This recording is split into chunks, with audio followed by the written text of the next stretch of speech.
नमस्कार, मेरा मध्य प्रदेश में स्वागत है आप सभी का। मैं हूं आपके साथ श्रवण तंबोले। बुलेटिन की शुरुआत करते हैं इस वक्त की बड़ी खबर के साथ। ग्वालियर से खबर, जहां राजनीतिक कार्यक्रमों पर मध्य प्रदेश हाई कोर्ट की ग्वालियर बेंच ने बड़ा आदेश दिया है। कोरोना काल के दौरान राजनीतिक कार्यक्रमों पर रोक लगाई गई है। कोविड-19 के गाइडलाइन के तहत अब आयोजन हो सकेंगे। गाइडलाइन का उल्लंघन होने पर जिला प्रशासन इसके लिए जिम्मेदार होगा। निगरानी के लिए 3 सदस्यीय कमेटी का भी गठन किया गया है। एडवोकेट संजय द्विवेदी, एडवोकेट राजू शर्मा और एडवोकेट बीडी शर्मा को नियुक्त किया गया है। हाईकोर्ट के रजिस्ट्रार को अपनी रिपोर्ट ये सौंपेंगे। बीते दिनों हुए राजनीतिक कार्यक्रमों की रिपोर्ट भी सौंपेंगे। हाईकोर्ट ने जनहित याचिका पर यह आदेश दिया है। कोरोना के दौर में राजनीतिक कार्यक्रमों पर रोक लगाने के लिए याचिका लगी थी। हाईकोर्ट में अब अगली सुनवाई 28 सितंबर को होगी। चलिए, हमारे संवाददाता राकेश चतुर्वेदी ज्यादा जानकारी के साथ फोन लाइन पर जुड़ना है। राकेश, ग्वालियर में कोरोना काल के दौरान राजनीतिक कार्यक्रमों पर रोक लगाई गई है। गाइडलाइन के तहत ही अब आयोजन हो सकेंगे। किस तरह के गाइडलाइन का पालन यहां पर अब करना होगा? देखिए सबर, मैं नासिर हूँ और जैसा कि जो हाईकोर्ट की डबल बेंच का जो आदेश है वो कोरोना काल में जो राजनीतिक कार्यक्रम हो रहे थे वो ग्वालियर चंबल अंचल में लगातार उन कार्यक्रमों के जरिए हजारों की संख्या में भीड़ जमा हो रही थी। तो ऐसे में ग्वालियर के आशीष प्रताप सिंह है, उन्होंने जनहित याचिका दायर की थी और जनहित याचिका को पहले जबलपुर की बेंच में ट्रांसफर कर दिया गया और फिर उसकी जबलपुर की बेंच ने इस याचिका को ग्वालियर ट्रांसफर किया। हालांकि इस याचिका पर 18 तारीख को सुनवाई हो गई थी, लेकिन हाईकोर्ट ने इस पूरे फैसले को अपना रिजर्व कर लिया था और अभी से कुछ देर पहले ये हाईकोर्ट ने अपना ये फैसला दिया है और इसमें उन्होंने कोविड के दौरान राजनीतिक कार्यक्रमों को रोक लगा दी और साथ ही कहा है कि अगर राजनीतिक कार्यक्रम होंगे तो कोविड की गाइडलाइन के तहत होंगे। अगर इसका उल्लंघन कोविड की गाइडलाइन का होता है तो जिला प्रशासन जिम्मेदार होगा। साथ ही हाईकोर्ट ने 3 सदस्यीय जो कमेटी है वो गठित कर दी है, जिसमें advocate Sanjay Dwivedi, advocate Raju Sharma, advocate BD Sharma. ये जो ग्वालियर शहर जिले में अगर कोई भी राजनीतिक कार्यक्रम होता है तो ये उसकी रिपोर्ट हाईकोर्ट के रजिस्ट्रार को सौंपेंगे और अगर उसमें जिम्मेदार पाए जाते हैं, कलेक्टर के द्वारा उल्लंघन हुआ होता है, अगर कार्रवाई नहीं करते हैं तो ऐसे में उनको जिम्मेदार माना गया है। और साथ ही अब इस पूरे जो याचिका है उसकी अगली सुनवाई 28 सितंबर को है। साथ ही जो बीते दिनों जो कार्यक्रम हुए हैं, लगभग 22 सदस्य ग्वालियर में बीजेपी के और कांग्रेस के जो कार्यक्रम हुए हैं उन सभी की जो रिपोर्ट है वो 28 तारीख को हाईकोर्ट ने तलब दी की है।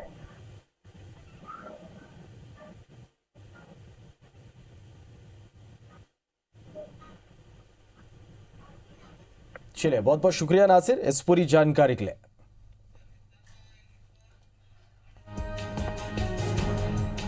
चलिए, बढ़ते आगे। मध्य प्रदेश में कल 21 सितंबर को एक दिन का विधानसभा सत्र होने जा रहा है और इस सत्र के लिए विधानसभा सचिवालय ने विधायकों को लेकर बैठक व्यवस्था तय कर दी है। कोरोना महामारी के चलते सत्र में भाग लेने वाले विधायकों को मास्क के साथ ही एंट्री दी जाएगी। विधानसभा सत्र में 57 विधायक भाग ले सकेंगे।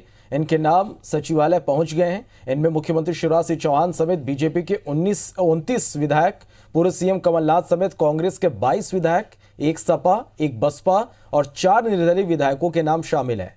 विधानसभा के प्रमुख सचिव एपी सिंह का कहना है कि पहली बार विधायकों को वर्चुअल माध्यम से भी विधानसभा के सत्र में शामिल होने का मौका मिलेगा। इसके लिए जिले के कलेक्ट्रेट में मौजूद एनआईसी के माध्यम से विधायक विधानसभा की कार्यवाही में भाग ले सकते हैं।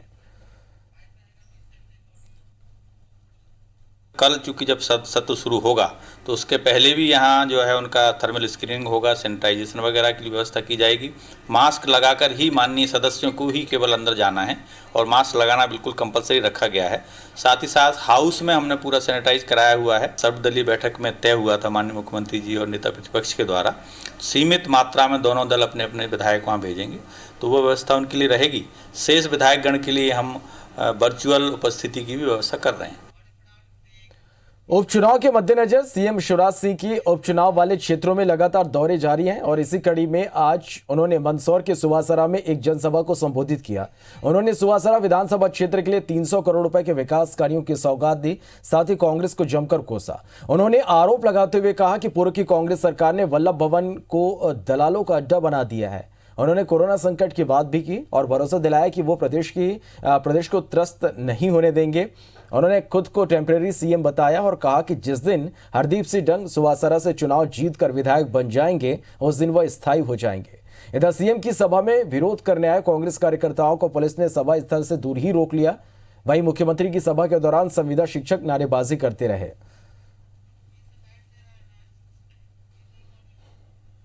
इसकी लागत है 2187 करोड़ 92 लाख रुपया।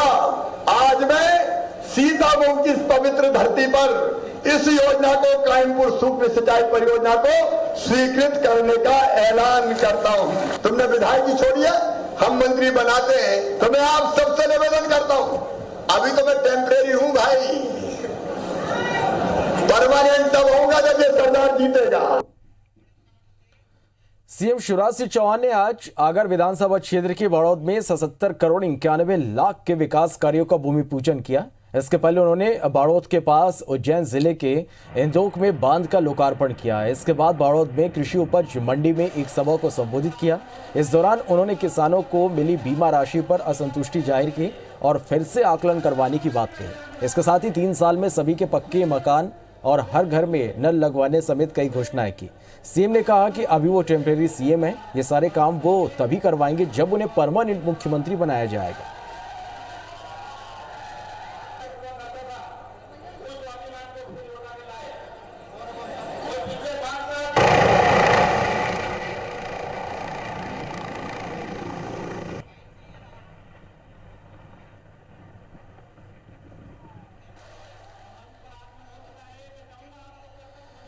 भोपाल के मिंटो हॉल में आयोजित महिला स्व सहायता समूह के कार्यक्रम में मुख्यमंत्री शिवराज सिंह चौहान ने ऐलान किया कि महिला स्व सहायता समूह के उत्पाद की ब्रांडिंग और मार्केटिंग के लिए राज्य स्तरीय विपणन महासंघ बनाया जाएगा।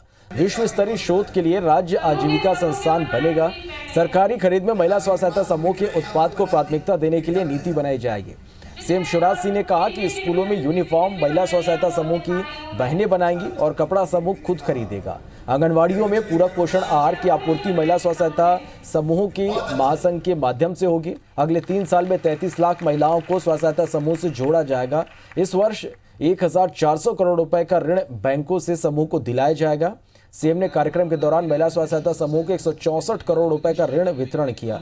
सीएम ने वीडियो कॉन्फ्रेंसिंग से देवास, दमोह और शिवपुरी के महिला स्व सहायता समूह से संवाद भी किया। बहनों के स्व सहायता समूह लोकल आवश्यकताओं की पूर्ति के लिए अलग अलग चीजें बना रहे हैं। सैनिटाइजर, मास्क, पीपीई किट हमारी बहनें बड़ी कुशलता के साथ कर रही है। महिला सशक्तिकरण के बिना प्रदेश सशक्त नहीं हो सकता, इसलिए राज्य सरकार ने फैसला किया है कि इन महिला स्व सहायता समूहों को हर संभव सहयोग किया जाएगा। मध्य प्रदेश में उपचुनाव से पहले कांग्रेस और बीजेपी के बीच अब लायक और नालायक के मुद्दे पर सियासत तेज हो गई है। सीएम शिवराज सिंह चौहान के बयान के बाद पूर्व मंत्री जीतू पटवारी ने कहा कि कमलनाथ ने शिवराज सिंह चौहान को कभी नालायक नहीं बताया। कमलनाथ ने 1 साल पहले कहा था कि लायक और नालायक दोस्त होते हैं। उन्होंने कभी शिवराज का नाम नहीं लिया। वहीं फसल बीमा योजना को लेकर भी जीतू पटवारी और पूर्व कृषि मंत्री सचिन यादव ने सवाल उठाए। उन्होंने कहा कि सरकार किसानों के साथ फसल बीमा योजना के नाम पर मजाक कर रही है। पहले बीमा की राशि डलते ही पुराना वसूलने की बात कही गई और जब खाते में पैसा आया तो वो भी 2 रुपए और 4 रुपए। ये किसानों के साथ धोखा है। कांग्रेस ने केंद्र सरकार के किसानों के लिए लाए गए तीनों बिल का भी विरोध किया। कांग्रेस ने कहा कि वो कल 1 दिवसीय सत्र में इसके खिलाफ प्रस्ताव लाएगी। हम शिवराज सिंह चौहान से मांग करते हैं, हमारे प्रदेश के कृषि मंत्री उनसे मांग करते हैं, इस अध्यादेश को वापस लेना चाहिए। अगर ये अध्यादेश आप वापस कराते हैं तो हम आपका नागरिक अभिनंदन करेंगे, और अगर आप नहीं कराते तो हम समझेंगे आप किसानों के साथ नहीं है, उद्योगपतियों के साथ है और खेती को समाप्त करना चाहते हैं। इसकी लड़ाई सड़क पे भी होगी, सदन में भी होगी। ट्रांसफर करने से पहले ही सरकार एक आदेश निकालती है और उस आदेश में सरकार ये निर्देश देती है कि जो भी बीमा राशि किसानों के खाते में ट्रांसफर की जा रही है, उस बीमा राशि से जो किसान साथियों के ऊपर जो कर्ज है, उस कर्ज की वसूली जो है उस बीमे की राशि से की जाए। मध्य प्रदेश सरकार में मंत्री बृजेंद्र प्रताप सिंह ने कहा कि बीजेपी छोड़कर कांग्रेस में गए लोग कांग्रेस के नया पार नहीं लगा सकते। सुर्खी से पूर्व बीजेपी विधायक पारुल साहू के कांग्रेस में जाने पर उन्होंने कहा कि जब किसी की इच्छाएं पूर्ण नहीं होती है तब मन बदलते हैं और अपना कैरियर खत्म कर लेते हैं। मंत्री बृजेंद्र प्रताप सिंह ने दावा किया कि बीजेपी उपचुनाव में सभी 28 सीटों पर जीत दर्ज करेगी। बता दें कि मंत्री बृजेंद्र प्रताप सिंह खजुराहो दौरे पर थे, जहां उन्होंने मंगतेश्वर महादेव मंदिर के दर्शन भी किए। और जिस पार्टी से वो विधायक रही हैं और आज हम भी यदि कुछ हैं तो पार्टी की बदौलत। इससे पार्टी के बदलाव से आदमी अपना करियर खत्म करता है। अब वो कितनी नैया पार करा पाएंगे, क्योंकि नैया तो पार होने नहीं वाली, हम सभी सीट जीतने वाले हैं।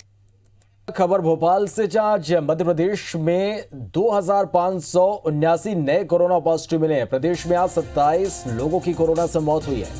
इंदौर में 7 जबकि भोपाल में 4 मरीजों की मौत हुई है। प्रदेश में कोरोना से मरने वालों की संख्या कुल 1970 पहुंच गई है। 1,05,644 प्रदेश में कोरोना संक्रमित मरीजों की संख्या है। मध्य प्रदेश में फिलहाल 22,300 एक्टिव मरीज हैं। आज 2,216 लोग स्वस्थ होकर डिस्चार्ज हुए हैं। अब तक 81,374 लोग डिस्चार्ज हो चुके हैं। आज नए संक्रमितों में इंदौर से 393, भोपाल से 272, शहडोल में 76, सागर में 70, अनूपपुर में 67 नए मरीज मिले। तो इसके साथ ही नरसिंहपुर में 62 और उज्जैन में 58 नए केस सामने आए।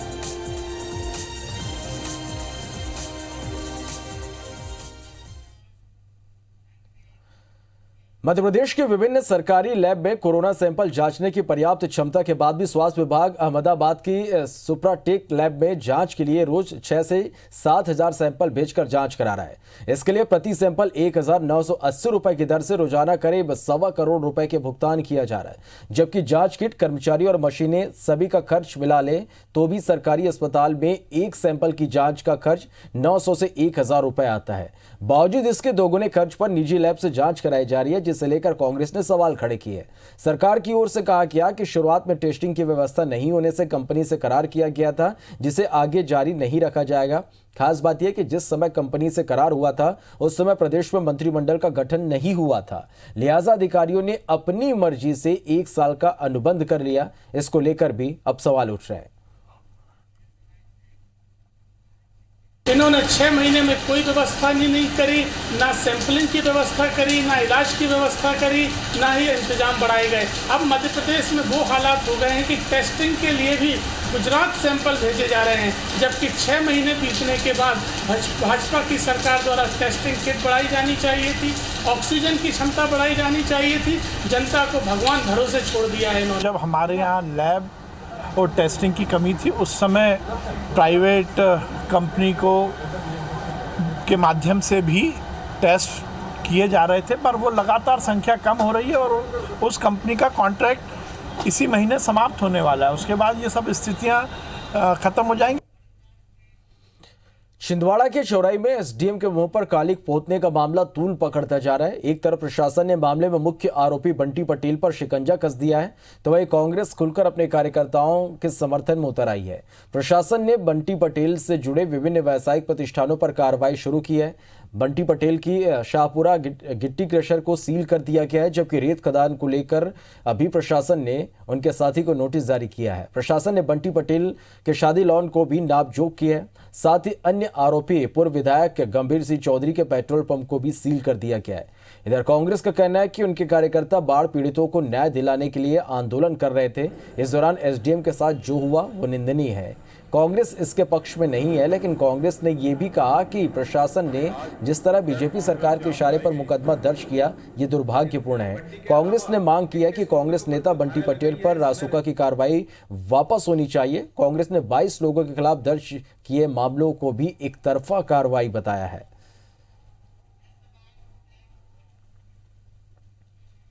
से गलती हुई, इस बात से हम लोग सहमत हैं, लेकिन जो धाराएं बदले की भावना से एक्स्ट्रा धाराएं लगाई जा रही हैं। ये रासुका लगाने की इतनी बड़ी उसकी गलती नहीं है। जो उसने गलती की उसकी सजा उसको मिलनी चाहिए। वो जेल भी गया। विगत दिनों चौराई में घटी उस घटना का हम समर्थन नहीं करते। इस घटना के पश्चात जिस तरह से प्रशासन ने कार्रवाई किया, ऐसा प्रतीत होता है कि प्रशासन जो है भारतीय जनता पार्टी और सरकार के दबाव में ये कार्रवाई कर रही है और वो चाहती है कि कांग्रेस का मनोबल तोड़े।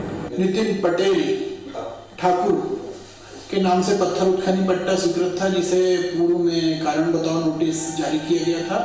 उनके द्वारा कारण बताओ नोटिस का जवाब न दिए जाने के कारण पत्थर उत्खनन पट्टा निरस्त किया गया और उस क्रेशर मशीन जिस वह संबद्ध था उसे सील किया गया।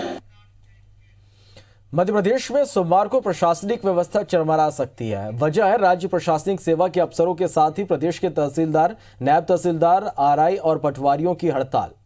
दरअसल छिंदवाड़ा के चौराई में एसडीएम के साथ हुई घटना को लेकर राज्य प्रशासनिक सेवा के अधिकारियों ने बेमियादी हड़ताल का ऐलान किया था और शनिवार शाम से हड़ताल शुरू कर दी थी।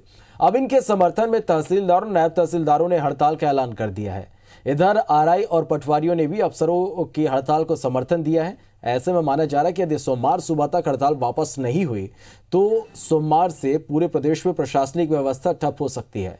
इधर राज्य प्रशासनिक सेवा संघ का कहना है कि दोषियों के खिलाफ कड़ी कार्रवाई करने के साथ मजिस्ट्रेट पावर प्राप्त अफसरों को पर्याप्त पुलिस सुरक्षा मिलना चाहिए। साथ ही ऐसे अफसरों को पुलिस की तरह वाहनों पर बत्ती लगाने की परमिशन दी जाए। ये मांग पूरी नहीं होने तक हड़ताल जारी रहेगी। जितने भी एग्जीक्यूटिव मजिस्ट्रेट हैं, एसडीएम्स हैं और एडीएम हैं, उनको व्यापक सुरक्षा प्रदान की जाए। हमने डिमांड रखी है कि हमारे जितने भी लॉ एंड ऑर्डर सिचुएशंस में अधिकारी हैं उनको एक चार्टर गार्ड प्रोवाइड किया जाए। साथ ही जुडिशियल प्रोटेक्शन एक्ट प्रोवाइड किया जाए उनके भांति, और पुलिस के भांति जो बत्ती उनको प्रदान की गई है वो हमारे एग्जीक्यूटिव मजिस्ट्रेट्स को दी जाए। अनिश्चितकालीन है जब तक सरकार हमारी मांगे पूरी नहीं करती। मध्य प्रदेश में 6 महीने बाद कल से सरकारी और प्राइवेट स्कूल आंशिक रूप से खुलने जा रहे हैं। हालांकि कक्षाएं नहीं लगेगी, लेकिन 9वीं से 12वीं तक के स्टूडेंट्स परिजनों की अनुमति से थोड़े समय के लिए पढ़ने स्कूल आ सकेंगे। शिक्षकों को अब स्कूल नियमित रूप से आना होगा। अभी शिक्षक घर से बच्चों को ऑनलाइन पढ़ा रहे थे, अब उन्हें स्कूल आने की अनिवार्यता कर दी गई है। प्रदेश में नर्सरी से लेकर कक्षा 8वीं तक के स्कूल पूरी तरह बंद है। अब तक इनके शिक्षकों के स्कूल आने की अनुमति नहीं थी, लेकिन नए आदेश में 21 सितंबर से सभी शिक्षकों को स्कूल आना अनिवार्य कर दिया गया है। ऐसे में ऑनलाइन क्लास अब स्कूलों से होगी। इधर कोरोना संक्रमण से बचाव के लिए स्कूलों को स्वास्थ्य विभाग की एसओपी यानी स्टैंडर्ड ऑपरेटिंग प्रोसीजर का सख्ती से पालन करना होगा। इस संबंध में शासन ने आदेश जारी कर दिया है। सभी को 6 फीट की दूरी, मास्क का इस्तेमाल, बार-बार साबुन से हाथ धोना और सैनिटाइजर जैसे नियमों का पालन यहाँ पर करना होगा। क्लास के पहले और बाद में डिसइंफेक्शन करना जरूरी होगा। स्कूल में केवल कोरोना नेगेटिव लोगों को ही एंट्री मिलेगी।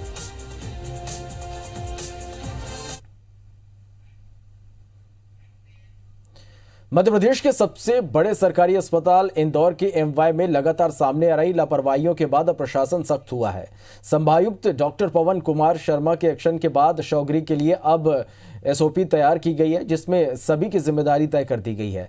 अस्पताल में फॉरेंसिक विभाग ही शवगृह एवं शवों के प्रबंधन के लिए उत्तरदायी रहेगा।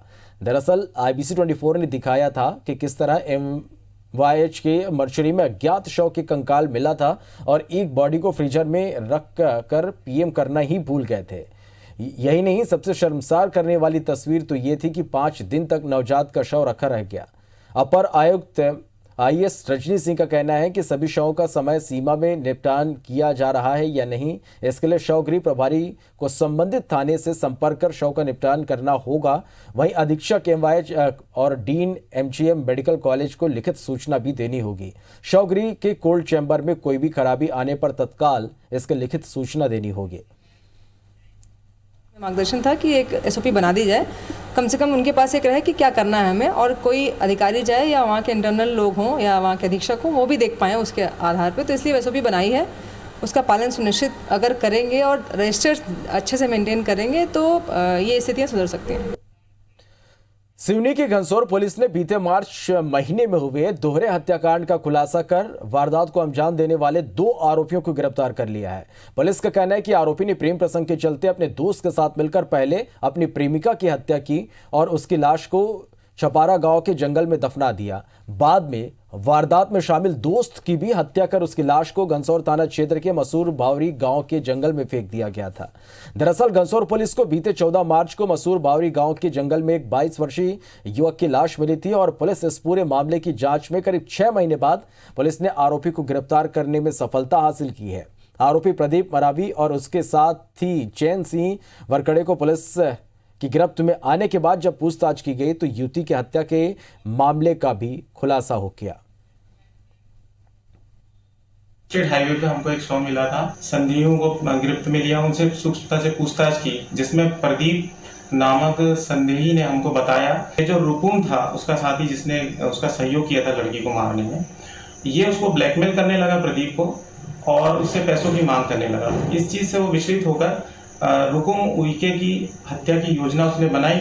उसके लिए उसने अपने एक साथी चैन सिंह को सम्मिलित किया इस योजना में, मंडला हाईवे के किनारे मारकर और उसकी लाश को झाड़ियों में फेंक दिया।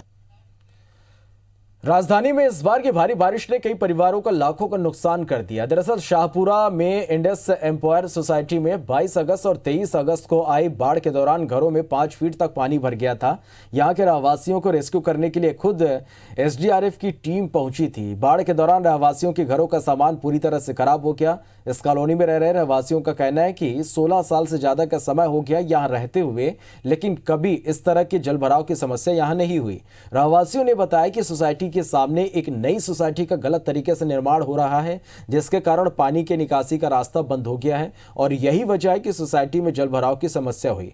अपनी इस परेशानी को लेकर सोसाइटी के लोगों ने सरकार से लेकर प्रशासन तक सभी से गुहार लगाई, लेकिन हैरानी की बात यह है कि अभी तक उनकी समस्या के निराकरण के लिए कोई पहल नहीं की गई है। इसके बनने के बाद से ये पानी रुकना शुरू हुआ है। पिछले 16 साल से कभी यहाँ पानी का भराव नहीं हुआ था। जब से ये एड्रेस वालों ने जो भराव किया है उसी के बाद से पानी भरना शुरू हुआ है। काफ़ी ज़्यादा पानी भरा था, घर में 5-5, 6-6 फीट पानी भरा था। सभी सामान घर का खराब हो चुका है। तो इसके साथ फिलहाल इस बुलेटिन में इतना ही। लगातार खबरों के अपडेट के लिए आप देखते रहिए IBC 24। नमस्कार।